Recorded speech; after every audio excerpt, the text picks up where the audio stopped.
wana pabiye mo chao yunga ni furakia ya wana ya chapo to dale mo tapa ya dem wasu ga mo pa den saga dem wasu dem wasu bana why fa ikmasura yangu yolo nga ba hingina ha mucho pama au sune ke ya mangba wan yu mambi na tama na da yilamga ta fa para yilo hen pala ko pa hen ka kene ya ya diname na hanga mongu he kwasu wo yen ama ko so mo melochia ko waso ko wa fa Zaiyol ga kwa Zaiyol na unyo ke kichiro ne ke hikpe hinya helo ne wan yu ba gemba bangu ha mi to bang ba ya mo hela tung hela mo tam ashami ni hele ngo gachi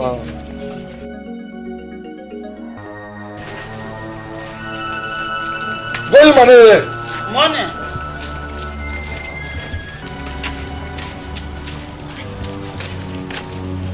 we wa yoro be daga ko mo hile je mo yo no mo nya yang yi be one ga de ko me hile ye ko no wo yi do na yang yi be an ba de ne ha yanga na yi la po yi ko wo yo ko sno na ko wa ko cham bo no we na na yi ko cha ko ne na ka mo ya mo na ha chi hige ku ma ya ki mo ki to ko mo la ga wo hile ye me ye mi yo ko wa wo ye na aba do ye yi la wa wo na ka mo yam ka ma mi vos no me na sim ka ma no ku ma na ye ye la ko wo ba mo mo ngu na ka na je ga wo ne be o bi ata pa ba tu aya sha mo yo ne ga ha ma kwango ma ba lo ha ji shu ka mo mi de mo je ba wo lu ga ma ba ka le o ma na ngu ga we ba ko ye ko mo la ha ma ya ka nyemba ga ba te ga ka ma kita anyi kwa na ye da fi ye na ye zari do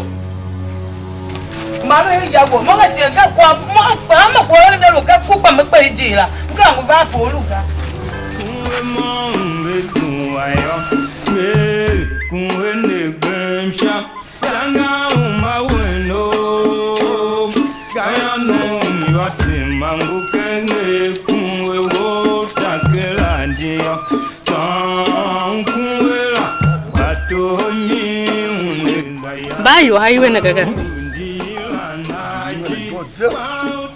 fa yiwe bol ka pa mo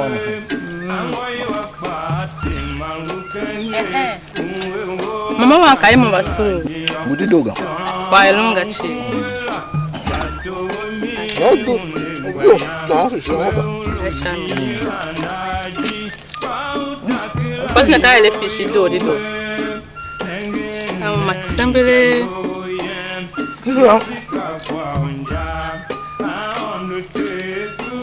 ya fishi ka kwa yawo tana yo duk ba yo ko zang yo o tin hong ake no ka ya da de chara que duas ficheiras ashami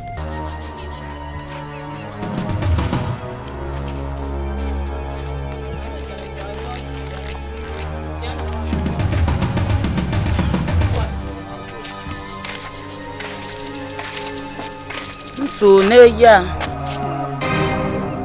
apa on ya lo ma tapa amba ya lo ma ai ba da tapa ndio we kwase ze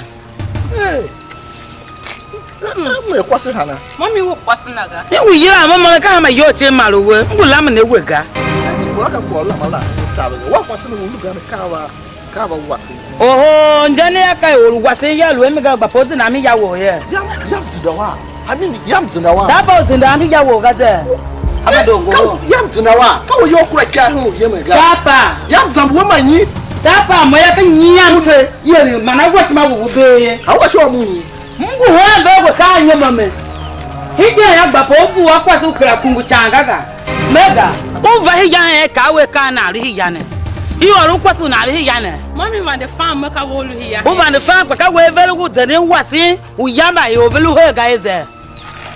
Eh body bele mo be yoga. Ana halaga mommy wa. Taking you go over here ne. Akuna yawo. Man the farm make a yawo. Maka we gbe melu ga yo bo wa ne bi shata fa ye ga. Kwase. Aye. Aye. Papa je mo fi. Yeah. Mommy kana aga. Mommy sile. Sile kya bega. Ka o wa senga. Na ha yeme da wa pe ga. Ko la wa tene sa je mama. Mommy